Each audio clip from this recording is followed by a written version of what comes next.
கருப்பையில் நிறைத்தவளே, தந்தையின் ஓர் துளியில் ஓர் உயிராய் என்னை பரிணமித்தாய்.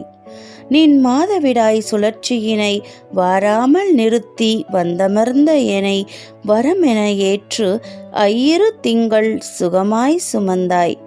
கருவறையின் இருளகற்ற நொடிகள் தோறும் என்னோடு கலந்துரையாடினாய். நானும் நின் கருவறை வாசமதில் சுவாசமென ஏற்கும் நின் பாசமதை உணர்ந்தேன். கருப்பையினை உயிர் பையென ஏற்றே உருவமறியா எனக்கு நின் உதிரமதை உணவென ஊட்டினாய்.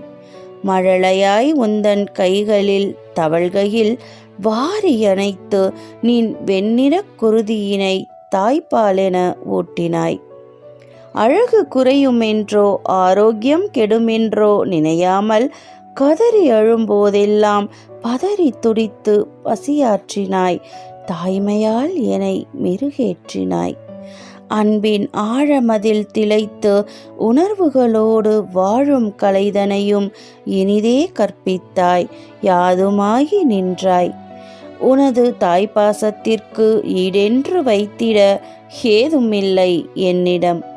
அந்த இறைவனிடம் யான் வேண்டும் வரம் ஒன்றே, இனிவரும் பிறவிகள் தோறும் எந்தன் கருப்பையில் உனை முழுதாய் நிறைக்க வேண்டும், அவ்வளவே.